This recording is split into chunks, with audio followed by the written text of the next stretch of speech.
Hello inspiring teachers, स्वागत है आपका डेली वाइट्स के आरंभ सीरीज में। जैसा कि अब तक आप जान चुके हैं, आरंभ सीरीज इज अबाउट सीटेट 2022 जो होने वाला है दिसंबर में। तो इसी सीरीज को चलिए आगे बढ़ाते हुए पेपर 1 पेपर 2 का एक बहुत ही important topic that is Thorndike और पावलोव की थ्योरी को हम डिस्कस करते हैं। इसके पहले जितने भी टॉपिक हैं उन सारे टॉपिक्स को देखने के लिए आप हमारे चैनल के प्लेलिस्ट में जाइए, जहाँ पे आपको सीडीपी सीरीज आरंभ सीटेट 2022 नाम से एक प्लेलिस्ट मिलेगी। और जब आप उसको ओपन करेंगे तो आपको वहाँ पे प्रॉपर हर एक टॉपिक सिलेवार ढंग से टॉपिक वाइज बना हुआ है, उसके क्रिस्प लेक्चर्स हैं और साथ के साथ आपको क्वेश्चनेयर सीरीज भी मिलेगी जो अलॉन्ग साइड चल रही है, जिसमें कि सारे क्वेश्चंस रिलेटेड हैं सीटेट के, कैसे सीटेट में पूछे जाते हैं और उन क्वेश्चंस को कैसे हम डील करते हैं, कैसे ऑप्शंस को ब्रेक करते हैं, उन सब के बारे में डिटेल्ड लेक्चर वे तरीका बताया हुआ है। तो जाएं, देखें और अपनी तैयारी एक लेवल अप बूस्ट करें। तो अब बात होती है कि यहाँ पे थॉर्नडाइक और पावलोव की। तो थॉर्नडाइक के बारे में हम सबसे पहले जानते हैं। थॉर्नडाइक जो है उनको कहा जाता है founder of modern educational psychology. Modern educational psychology जो है बेसिकली साइकोलॉजी की फाइंडिंग्स को एजुकेशन में अप्लाई करने वाले थे एडवर्ड थॉर्नडाइक, और इसी वजह से इनको founder of modern educational psychology बोला गया। अब इसके अकॉर्डिंग कि इनकी थियोरी क्या रही थी जिसको कि इतना ज़्यादा उस समय इतना ज़्यादा मान्यता मिला और इतना ज़्यादा अप्रूव किया गया, तो Thorndike's theory is called as trial and error theory. Basically trial and error theory बोलते हैं, और इनका ये कहना था we learn by making mistakes. हम पहले मिस्टेक्स करते हैं और फिर लर्न करते हैं। बेसिकली हम क्या कर रहे हैं, मिस्टेक्स, और उसके बाद हम ट्राई कर रहे हैं, उसमें एरर आ रहा है, फिर लर्न हो रहा है। कोई भी चीज़ इस तरीके का जो साइकिल चल रहा है, यहाँ पे हम कनेक्शन बिठाने की कोशिश कर रहे हैं। तो इन्होंने संबंधवाद के बारे में बात की और साथ में इन्होंने लर्निंग के 3 इम्पॉर्टेंट नियम बताए हैं। ठीक है, सीखने का नियम बताया है। ध्यान रखना, यहाँ पे एक चीज यूज किया हुआ है कि ये जो थ्योरीज, माफ करना, ये जो लॉज है ना, ये लर्निंग के थॉर्नडाइक ने दिए नहीं थे, रादर इन्होंने क्लब किए थे, एक साथ जोड़ के हमें बताया था ये जो लॉज हैं ये लर्निंग के हैं। तो वो लॉज कौन कौन से हैं, तो वो 3 लॉज हैं, law of effect, law of exercise and law of readiness. हम इसको इस तरीके से पढ़ेंगे, पहले हम लॉ ऑफ रेडीनेस पढ़ेंगे, फिर एक्सरसाइज पढ़ेंगे और फिर हम इफेक्ट पढ़ेंगे। तो देखो, सबसे पहले अब बात आती है रेडीनेस के बारे में कि रेडीनेस क्या है। तो लॉ में रेडीनेस की बात हो रही है, तो बच्चा जो है ना मेंटली, फिजिकली और कॉग्निटिवली, सोशली मोटिवेटेड रहना चाहिए, इमोशनली रेडी रहना चाहिए, तब जाके लर्निंग होती है। If a person is not physically sound, अगर पर्सन बीमार है तो ऑब्वियस सी बात है वो अच्छे से सीख नहीं पाएगा किसी भी चीज़ों को।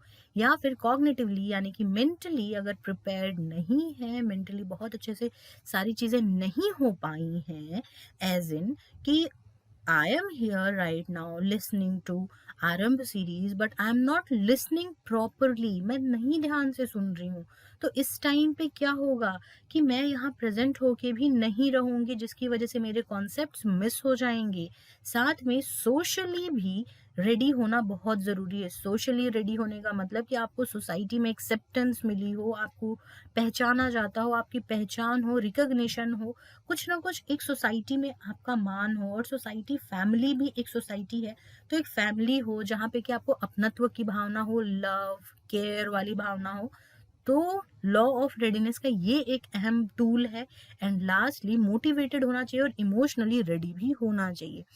पर्सन इज इमोशनली मोटिवेटेड और रेडी, क्योंकि अगर मोटिवेटेड ही नहीं रहेंगे तो सीखेंगे क्या, क्यों तुम आरंभ सीरीज फॉलो करोगे? Because you have to clear your exam, no, कि जो आपका दिसंबर में आ रहा है आपको उसको क्लियर करना है। तो you will follow each and everything very religiously, सारे काम करोगे अच्छे से ढंग से जो भी टीचर्स ने बताए हैं, और फिर उसके बाद जो आपका रिजल्ट आएगा, जो लर्निंग होगी, basically result is about learning, यहाँ पे जो लर्निंग होगी वो बताएगी कि ये लॉ ऑफ रेडीनेस की वजह से हुआ है। साथ में फिर आता है लॉ ऑफ प्रैक्टिस। अभ्यास का नियम, यहाँ पे यूज और डिसयूज के बारे में बात हो रही है। उपयोगी या अनुपयोगी कोई भी चीज है उसके बारे में बात हो रही है। As many times one practice, कोई एक इंसान बहुत ज्यादा बार प्रैक्टिस करता है और धीरे धीरे वो इम्प्रूव होता है। ठीक है, क्या इसी बारे में हमने बात नहीं की कि बार बार प्रैक्टिस करो, trial and error, and then you will be sound, और आपकी लर्निंग बहुत अच्छी हो जाएगी। तो जो होमवर्क है ना, होमवर्क का कॉन्सेप्ट एजुकेशन में लाने वाले थॉर्नडाइक ही थे, क्योंकि उन्होंने जो लॉ ऑफ प्रैक्टिस बताया वो बहुत ज्यादा एप्ट था। तो इसी तरीके से जब हम बार बार आपसे ये कह रहे होते हैं कि आप बैचेस ज्वाइन करो, या फिर आपसे जब हम ये कह रहे होते हैं कि एटलीस्ट बैच नहीं ज्वाइन कर पा रहे हो तो मॉक पेपर लगाओ, टॉपिक वाइज मॉक लगाओ, बेसिकली हम ये कहना चाहते हैं आपसे कि आप लॉ ऑफ प्रैक्टिस को फॉलो करिए और अपनी तैयारी को बूस्ट कीजिए। ठीक है, अब बात आती है थर्ड लॉ की, that is law of effect. किसी भी चीज का देखो इफेक्ट जो होता है ना, पॉजिटिव नेगेटिव दोनों तरीके का होता है। ठीक है, तो साइकोलॉजी में जब पॉजिटिव इफेक्ट होता है तो उसको हम रीइंफोर्समेंट कहते हैं, और जब नेगेटिव होता है तब हम उसको पनिशमेंट बोलते हैं। कोई भी चीज का इफेक्ट अगर नेगेटिव है तो वो पनिशमेंट कहा जाएगा। और ये जो इफेक्ट है ना, किसी भी काम पे बहुत बड़ा प्रभाव डालता है। अगर आपने पनिशमेंट, अगर आपने क्वेश्चंस अरेंज नहीं किए हैं, क्वेश्चंस नहीं अच्छे से समझे हैं, तो आपको पनिशमेंट मिलेगी। बच्चा उस डर से करेगा काम, ओबीडियंस शो करेगा। और अगर उसको अप्रिशिएशन मिल रहा है, क्लास में वेरी गुड बोला जा रहा है, या फिर ये कहा जा रहा है कि सी वो उसने कैसे काम किया है, तो बच्चा रीइंफोर्स होता है, पॉजिटिव रीइंफोर्समेंट होता है। और बच्चा जो है ना, इसी तरीके से आगे ललक बढ़ती है उसको काम करने की। तो law of effect is about कि कोई भी सिचुएशन है ना, कोई भी काम है, उसका पॉजिटिव नेगेटिव दोनों इम्पैक्ट होगा, और उस इम्पैक्ट की वजह से कुछ इफेक्ट्स शो होंगे। ठीक है, this was all those laws. तो देखो अभी हमने 3 लॉ पढ़ा, law of effect, law of exercise, law of readiness. Readiness was about कि जो हम स्टिमुलस दे रहे हैं उसके एवज में जो रिस्पॉन्सेज है उनको स्ट्रेंथन कैसे किया जा सकता है, रेडी कैसे बनाया जा सकता है, क्या क्या लेवल्स हैं जहाँ पे रेडी होना उन स्टिमुलस को गेन करने के लिए जरूरी है। कोई भी स्टिमुलस है, कोई भी अलग से आपको कोई भी चीज कही हुई है, दैट इज स्टिमुलस। उसके एवज में आपने जो उधर से रिस्पॉन्स किया है, that is called as response. तो स्टिमुलस रिस्पॉन्स को बहुत अच्छे से स्मूथ वे में करने के लिए लॉ ऑफ रेडीनेस बताया गया। तो कोई भी चीज लर्न हो जाए उसके लिए लॉ ऑफ एक्सरसाइज आया, और उस लर्निंग की वजह से जो इफेक्ट आया है पॉजिटिव या negative, that is law of effect. और आप भी अपनी इफेक्टिवनेस बढ़ाइए डेलीवाइट्स के साथ। हमारी वेबसाइट दैट इज www.dailybites.in, आप वहां जाएं, आपको वहां पे कोर्सेज और मॉक टेस्ट पेपर के सेक्शन में जब आप नीचे की तरफ आओगे तब आपको वहां पे मिलेगा एक सीटेट का स्लॉट, जहां पे आपको 1 रुपए में, ध्यान देना, 1 रुपए में बहुत सारे practice full paper length mock मिलेंगे, और साथ में आपको टॉपिक वाइज मॉक मिलेगा, जहां पे आप आरंभ सीरीज को फॉलो करिए और साथ में टॉपिक वाइज मॉक लगाइए और अपनी तैयारी एक लेवल अप बूस्ट कीजिए। अब बात आती है, ये तो बात थी इससे पहले इनके बारे में, थॉर्नडाइक के बारे में। अब बात आती है पैवलोव के बारे में। तो पैवलोव एक ऐसे पर्सन है जिनको नोबेल प्राइज मिला इनकी फाइंडिंग्स के लिए 1904 में, जहाँ पे अभी बहुत सारे देश समझ रहे थे कि क्या चीजें चल रही हैं, कैसे हमें राइज करना है, कैसे फॉल आ रहा है, क्या चीजें चल रही हैं। उस टाइम पे इन्होंने ऐसे रिवोल्यूशनरी आइडियाज के साथ अपने एक्सपेरिमेंट्स किए और हमारे बिहेवियर को बताया कि कैसे ह्यूमन बीइंग का बिहेवियर होता है। तो उनको अपने फाइंडिंग्स के लिए 1904 में नोबेल प्राइज भी मिला। तो इनकी ये फाइंडिंग्स क्या थी, कैसे थे, तो बात करते हैं इंट्रोडक्शन से कि इनकी थियोरी को क्लासिकल कंडीशनिंग, पैवलोवियन कंडीशनिंग या रिस्पोंडेंट कंडीशनिंग कहा जाता है, शास्त्रीय अनुबंधन या चिर प्रतिष्ठित प्रानुकूलन। ध्यान रखना यहाँ पे जो वर्ड्स यूज किए गए हैं ना, एग्जैक्ट यही वर्ड से पूछा गया था सवाल यूपी टेट 2021 में। तो यहाँ से सवाल बनता है, सिर्फ नाम नाम से सवाल बनता है, इसलिए ध्यान रखना है इसको। ये इवान पैवलोव जो थे ना, एक रशियन एनिमल बायोलॉजिस्ट से थे, ये पशु जीव वैज्ञानिक थे जिन्होंने 2 अनरिलेटेड चीजों को एक सर्टेन कंडीशन पे जाके कैसे रिलेट होती है ना, इस बारे में बताया था। जैसे कि अगर टाइम गैप कम हो तो 2 बिल्कुल अलग चीजें ना एक साथ रिलेटेड फील होती हैं बच्चों को और एनिमल्स को। इसके एग्जाम्पल के तौर पे टीचर जब पढ़ाते वक्त टीचिंग एड का सहारा लेता है, तो देखो एक नया कॉन्सेप्ट बताया और साथ में टीचिंग एड भी कुछ ना कुछ प्रोवाइड कर दिया। बच्चा क्या करेगा, उसको ये चीज याद हो जाएगी कि किस तरीके से मैम और सर ने ये टीचिंग एड यूज करी थी। तो that is a classic example of classical conditioning, जहाँ पे शास्त्रीय अनुबंधन यूज किया जा रहा है। आपने क्या किया, अनुबंधित कर दिया दो अलग अलग चीजों को, एक कॉन्सेप्ट को, एक किसी भी खिलौने को। तो अब बच्चा जब भी उस खिलौने को देख रहा है, उस प्रकार के किसी भी खिलौने को देख रहा है, उसको वो कॉन्सेप्ट याद आ रहा है जो आपने क्लास में पढ़ाया था। This is about classical conditioning. अब इन्होंने एक्सपेरिमेंट कैसे किया, तो देखो इन्होंने एक्सपेरिमेंट किया, नेचुरल स्टिमुलस को एक्सपेरिमेंटल बना दिया। जैसे कि देखो, अनकंडीशनल या अनकंडीशनड स्टिमुलस क्या होगा, खाना देखना, और अनकंडीशनड रिस्पॉन्स क्या होगा, सेल्वेशन यानी लार का टपकना।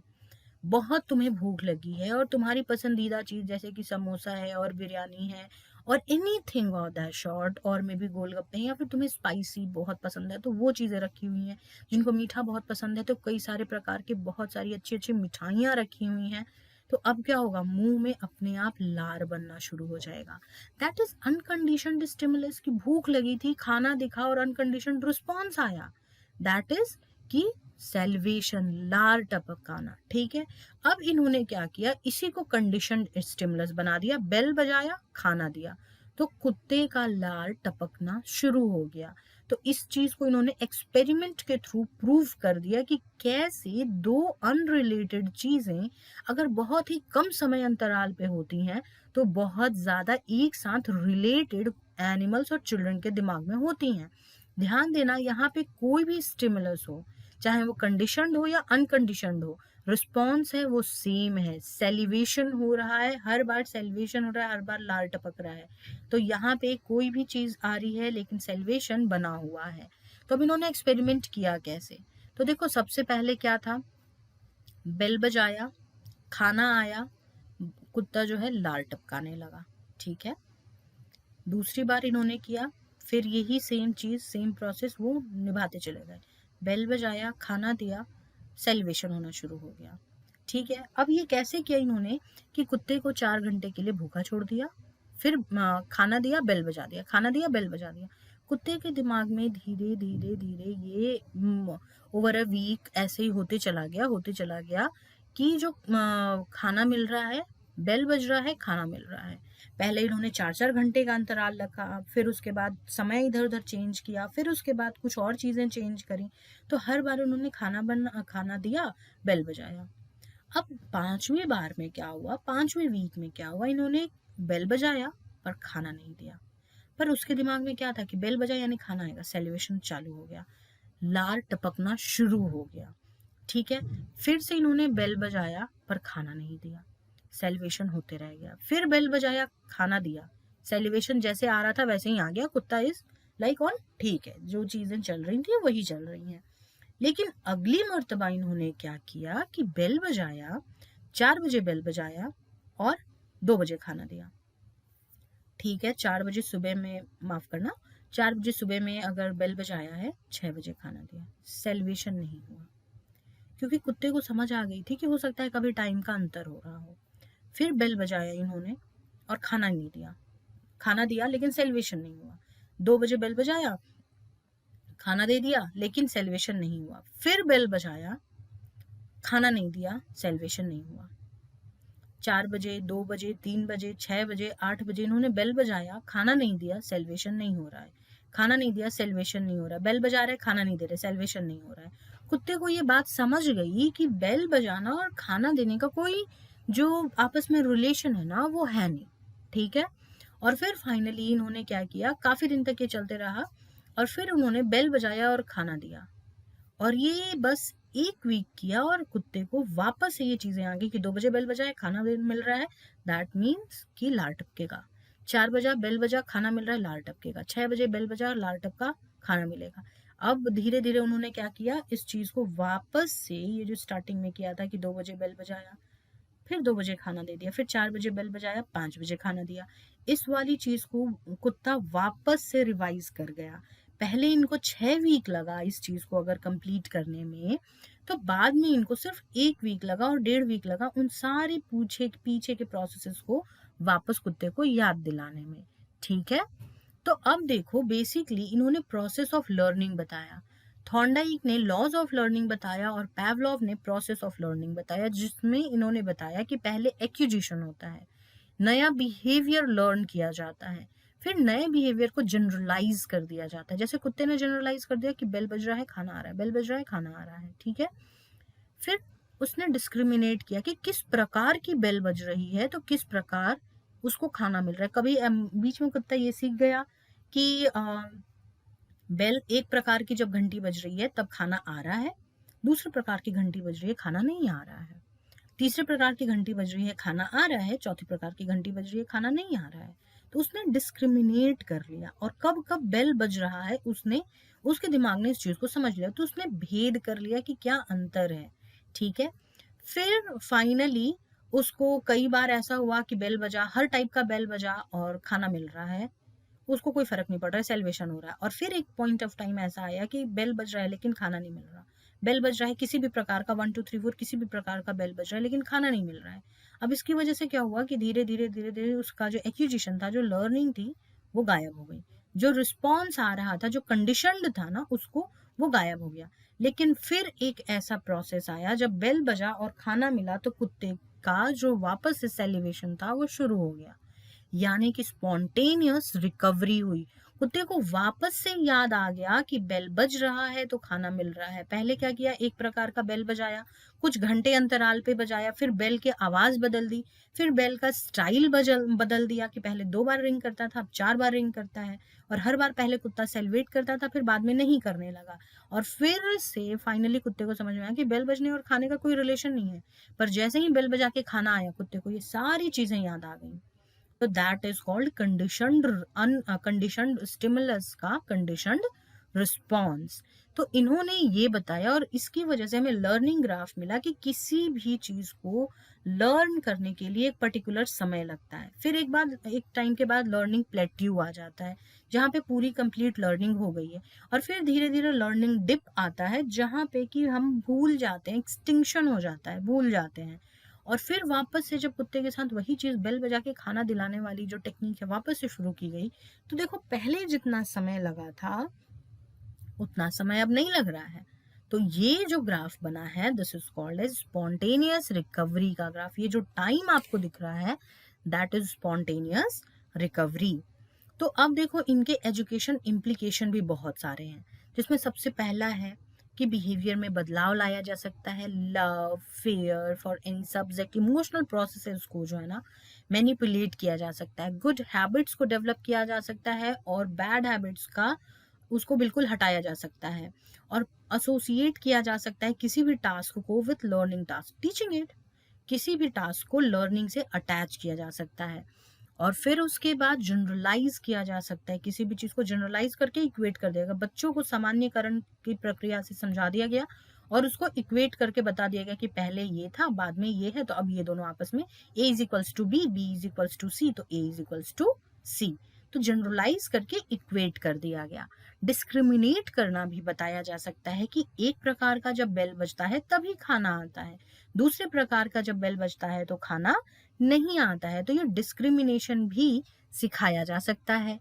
एसोसिएटिव लर्निंग सहकार्य शिक्षा भी दी जा सकती है कि किस चीज से किस चीज को एसोसिएट करके हम सिखा रहे हैं। कई बारी टीचर्स ऐसे एग्जाम्पल्स लेते हैं जहाँ पे कि एसोसिएट किया जाता है और फिर बताया जाता है, तो बच्चों को वो एसोसिएशन ध्यान में रहता है। और फिर बात होती है ड्रिल एंड प्रैक्टिस की।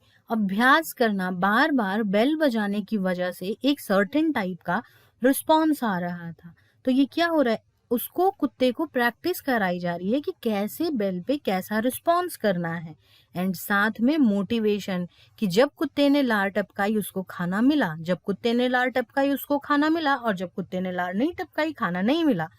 उन्होंने कई सारे अलग अलग तरीके के जो सेलिब्रेशन और नो सेलिब्रेशन वाला है ना, कई सारे तरीके के अलग अलग लेवल्स पे जा करके उस कंडीशन को अप्लाई किया है, और इस तरीके से हम यहाँ पे अप्लाई कर सकते हैं मोटिवेशन की। बच्चा कुछ अच्छी चीज शो कर रहा है तो हम उसको प्रेज कर सकते हैं। कुछ स्टिमुलस आया और उसके रिस्पॉन्स में बच्चे ने क्या दिया है, तो उसको मोटिवेशन के तौर पे बता सकते हैं। अब देखो, कोई भी जो भी थ्योरी है उसका क्रिटिसिज्म तो होना ज़रूरी है। इसके भी कई सारे क्रिटिसिज्म है, जिसमें सबसे पहला क्रिटिसिज्म ये है कि हेरिडिटी का इम्पोर्टेंस, आनुवंशिकता का महत्व गायब कर दिया गया था। साथ में ह्यूमन बिहेवियर में जो कॉम्प्लेक्सिटी है ना, उसको अंडर एस्टिमेट कर दिया गया, क्योंकि बात कुत्ते पे हुई थी, ह्यूमन बिहेवियर पे नहीं। यहाँ पे फ्री विल की कोई बात ही नहीं हो रही है। Everything is under control. हर चीज दूसरे के कंट्रोल में है। कैसा बेल बजेगा, कैसा खाना आएगा, कब बेल बजेगा, कब खाना आएगा, हर एक चीज दूसरे के कंट्रोल में है। किसी एक पर्सन के कंट्रोल में कुछ भी नहीं है, उस कुत्ते के कंट्रोल में कुछ भी नहीं है। तो एक पॉइंट ऑफ टाइम के बाद this is called exploitation. Exploitation भी है ये। साथ में हर बार कंट्रोल और प्रिडिक्शन की बात हुई है। किसी भी चीज को नियंत्रण नहीं किया जा सकता, उसकी भविष्यवाणी नहीं की जा सकती है ह्यूमन बिहेवियर में। और साथ के साथ ये बहुत ही बड़ा रिडक्शनिस्ट अप्रोच था, न्यूनीकरण था। ऑब्वियस सी बात है, आपने कुत्ते पे किया है एक्सपेरिमेंट, उसको इक्वेट कर रहे हो बच्चों से। हर बार नहीं हो सकता है कि ये पॉसिबल हो। ह्यूमन बिहेवियर में बहुत सारी कॉम्प्लेक्सिटीज होती हैं, इस तरीके से काम नहीं होता है। इस चीज को पावलोव का क्रिटिसिज्म माना गया, इनके थ्योरी का बहुत बड़ा क्रिटिसिज्म माना गया था। बट इनकी जो फाइंडिंग्स थी, till now we use it in our class. ठीक है, क्योंकि कई बारी टीचर्स अलग अलग चीजें जब करते हैं तो ये भी तरीका अपनाते हैं, लेकिन उतने रूड और उतने बहुत ज्यादा बैरिकेटेड मैनर में नहीं करते हैं कि बस इतना ही करना है और इतना ही होना चाहिए। फ्लेक्सिबिलिटी के साथ करते हैं। So this was it for this video. आप हमारे Telegram channel that is teacher education resource group, उससे जुड़ सकते हैं और आपको वहाँ पे नए वीडियोस के लिंक और साथ में आरंभ सीरीज के टाइम पे होने वाले क्विजेज मिलेंगे, जहाँ पे जाएं, जुड़ें और नए वीडियोस के लिंक भी प्राप्त करें और अपनी तैयारी को हर दिन ब्रश अप भी करें। और अब आप मुझसे इंस्टाग्राम के थ्रू भी जुड़ सकते हैं, जिसका लिंक भी आपको डिस्क्रिप्शन बॉक्स में मिल जाएगा। And side by side the handle is just right in front of you. Go there, join me and ask your doubt. I'll be available there helping you out. Until then, stay tuned, stay connected to Daily Bites. God bless you all.